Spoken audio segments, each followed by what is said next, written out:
Welcome back to Four Wolves Takes, where by now y'all know the drill. Your boy Artis Woods will bring you four fresh Minnesota Timberwolves takes.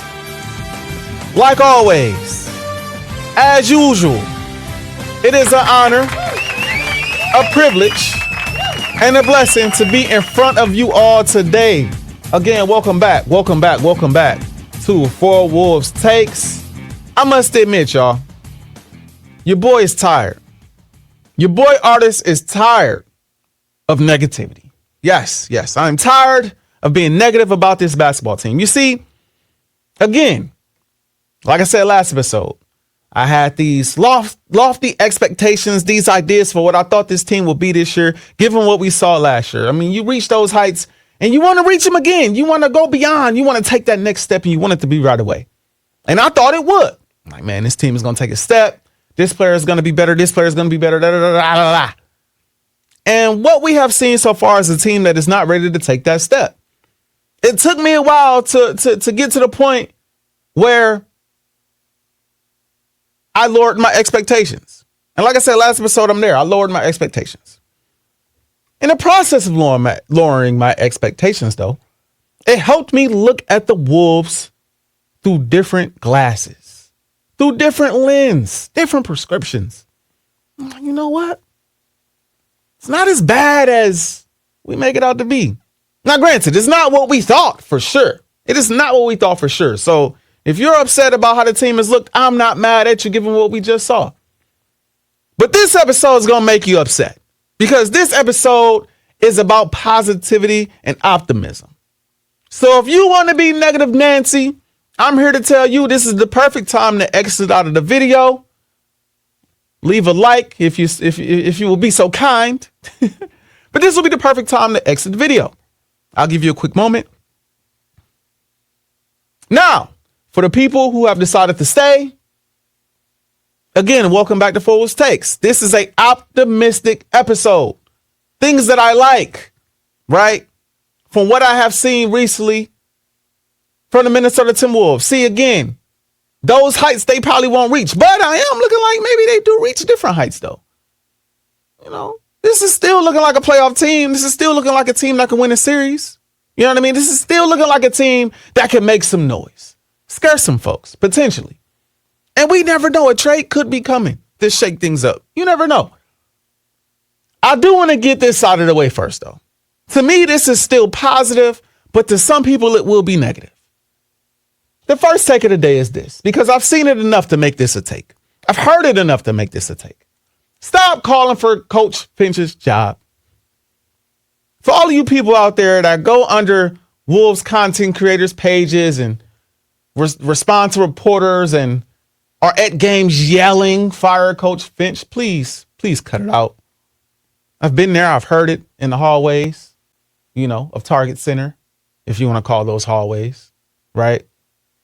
I've been looking through some content, trying to hear what other content creators have to say and look through the comment section and see you guys, not maybe people that follow Score North, but see guys, Coach Finch, he's terrible. Get him out of here. I'm here to tell you guys, man, we got to stop being emotional. And I get it. I could be an emotional fan myself too, but you got to look at things and put them in their proper perspective. Coach Finch is fresh off of leading this team to the first Western Conference Finals appearance we've seen since Kevin Garnett. That just happened. Coach Finch did just receive an extension, right? Coach Finch has led this team to the playoffs multiple years. He's been solid. Now, has he been perfect? No, I'm not saying that. Have I been upset at times with rotations? Have I been upset at times that the young players are not getting enough playing time to my eye? Have I been upset at times at his lack of timeout usage or when he uses his time? Of course I have. But is that enough for me to say, get Coach Finch out of here? No. Coach Finch trying to pick up the pieces like everybody, like the players, like the fans, everybody trying to pick up the pieces. And it's not an excuse for him having a down year, in my opinion. But it is to say, To me, the man has earned some grace. He's earned some grace, at least through the rest of the season and beyond, in my opinion. He has earned that leeway. He's earned that grace, given his pedigree, given his winning attitude, given the fact that it's not like the Wolves are the 15th seed, the 14th seed in the West. I'll get to standings shortly, right? They're still in the playoff picture, technically, in a down year. Like I said, Coach Finch isn't perfect. I wanted to see Dante DiVincenzo in the lineup a little sooner. I want to see Rob Dillingham get more minutes. There's a lot of things I want to see. But you replace Coach Finch with what coach? What coach do you think is going to do better than Coach Finch that's out here available right now? I'm not sure about that. I'm just not sure. Given the situation, a guy who was under the impression, just like most of us, that Karl-Anthony Towns was going to be his guy going into the season, and then moments it felt like before the season started, he's gone. Now I have to figure out how to make all of this work. I mean, come on now. Yes, we feel like it shouldn't be taking him this long to figure things out, just like we feel the same way about a lot of players. But at the end of the day, again, is that enough to say get him out of here? We got to stop being so emotional. We just have to. To me, this is a positive take because it is me reiterating that we have our head coach. I believe we have the coach that is going to get us to the finals one day.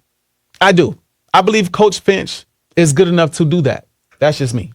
And like I said, I've heard it from enough of you guys to make it a take today. Because it's just like, yo, like, y'all serious? Like, it's like, not to switch sports, but it's like some of y'all Vikings fans saying that the Vikings should get rid of KOC. What? Topic for another day. I'm not here to talk about the Minnesota Vikings. Take number 2. Dante has turned the corner again. Reasons for optimism. Dante DiVincenzo. Big time 28-point game against the Warriors. Big time 27-point game against Memphis. Shot 50% from the 3 against Golden State. Shot 54%. Actually, we round up again for Wolves players. Shot 55% from the 3 against Memphis. Shot 57% from the 3 against Orlando. He is figuring it out. There was a time where I felt like I wasn't sure if Dante wanted to be in Minnesota. It just felt like it. Like he was still trying to make the mental adjustment from this trade that just went down that shocked him. I'm pretty sure he wanted to stay in New York with his Villanova brothers.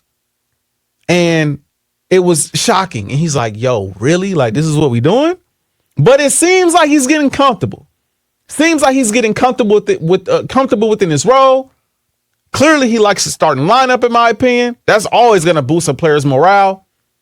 I understand he's hurt right now, messed up his toe, but still, leading up to the injury, right? And covering a wide variety of time, not just the most recent game that he didn't play in, right? Clearly, he likes to start lineup again. That boosts his players' morale. He's playing alongside Anthony Edwards, and that chemistry looks great on the basketball floor. The spacing looks amazing, right? He just seems to be figuring it out. He's looking like one of the best players on the team, easily. At least that part of the trade looks good. Julius Randle could kind of be hit or miss. I thought he played pretty well in this most recent game. But Dante, man, like Dante is a piece that you got to hold on to. That's a reason for optimism. He is a guy, again, like I said before when the trade went down, he's a guy you can rely on in the playoffs. He's a guy who can take and make big shots when it matters. He's a guy who can close games. And that game against Golden State, I'm not going to lie to y'all. The way he was making shots down the stretch of that game in that fourth quarter, when Anthony Edwards took that step back 3 to tie the game, I'm like, now, y'all know how I feel about Ant. I love Ant. I'm never mad at Ant taking a big shot down the stretch. He's a big shot taker. He's a big shot maker. He's our superstar player franchise. He is Anthony Edwards. But a side of me was like, man, I kind of want Dante to take that shot. I kind of want to free up a play for Dante to shoot the 3 right now. He's feeling it. He's hot. Again, he's shooting, 50% from 3 in that game. And we needed 3.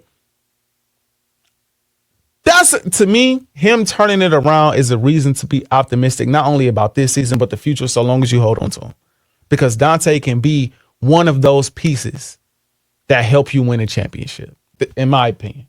He could be one of those pieces that help you get through a playoff series, help you advance. Not to mention, he's one of the guys that's bringing energy and effort nowadays. I mean, he's bringing it on both sides of the basketball, hustling, getting on the ground, defending at a high level. Like, he's starting to look like the Dante DiVincenzo that was comfortable in New York now. This is the Dante you traded for.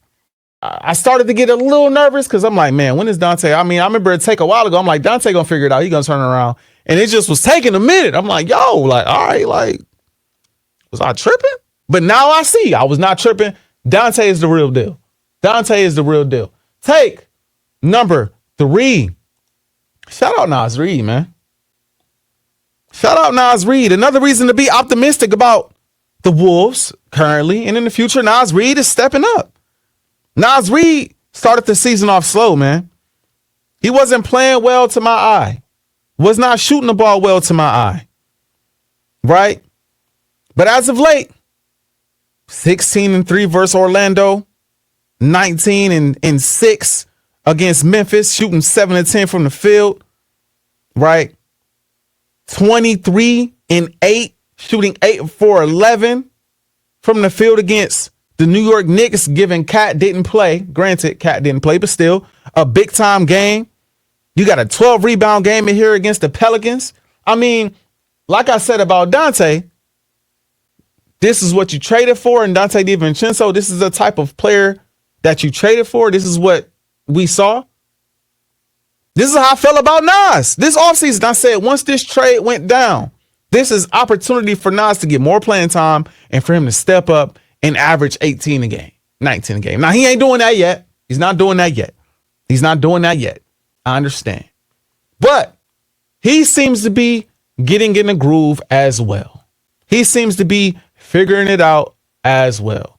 There are times where, again, I said this last episode, right, where I said I would start Julius Randle because I don't want to, hurt Julius Randle's morale at all. I want Julius Randle to be at his, play at his to the best of his abilities.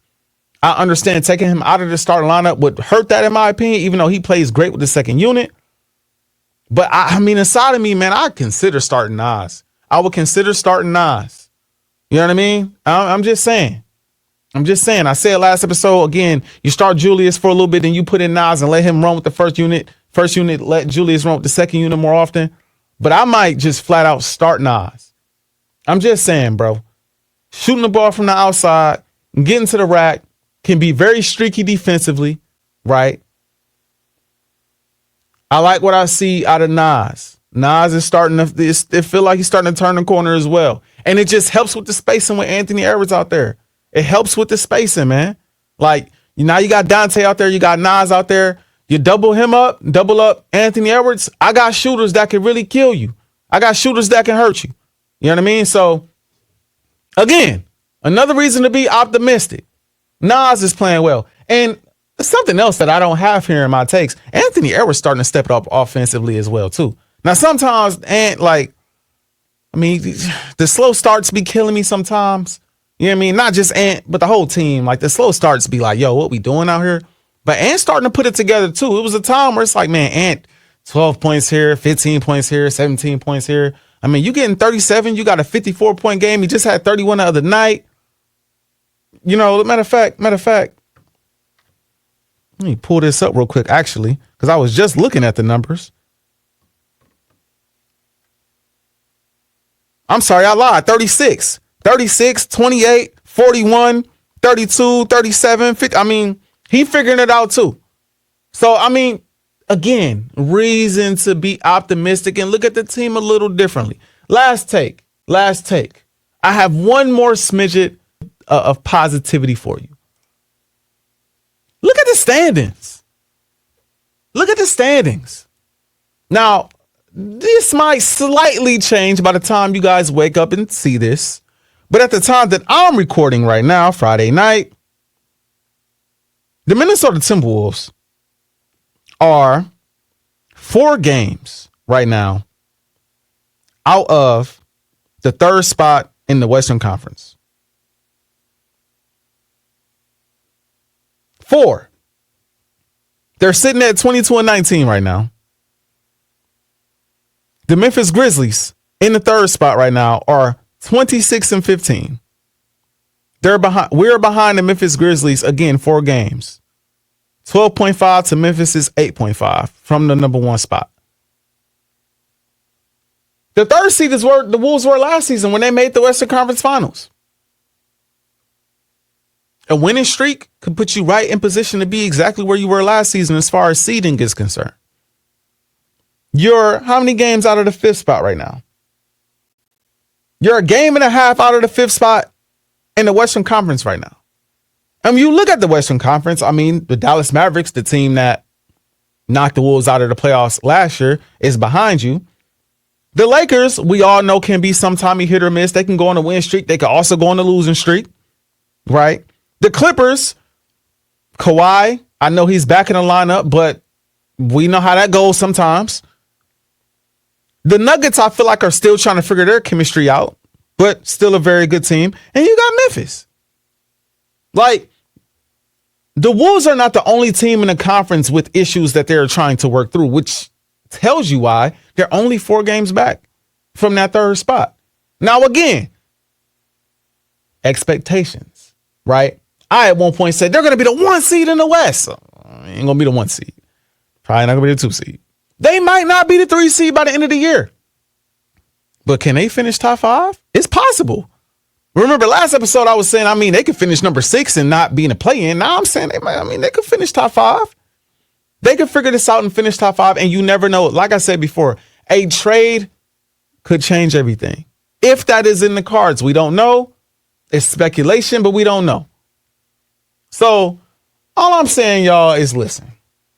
I know it has not been what we anticipated. It has not been what we wanted it to be. Dating back to the Karl Anthony Towns trade, it has not been what we want it to be.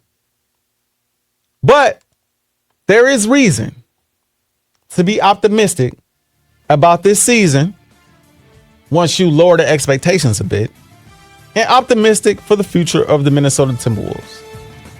All right?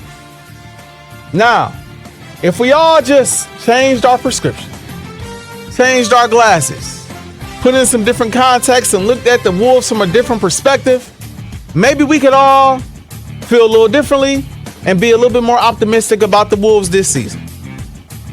Until then, man, if y'all keep the expectations where they are, and I know a lot of y'all had already lowered them before I said lowered them, it's going to be a tough watch. It just is. I think the Wolves will be all right. I think they're still in the process of figuring things out. Who knows what they can accomplish? But they're not that far off. They're not that far off. I know a lot of y'all gonna look at the title of this and be like, optimism. Oh my gosh, here he goes again. Yes, here I go again.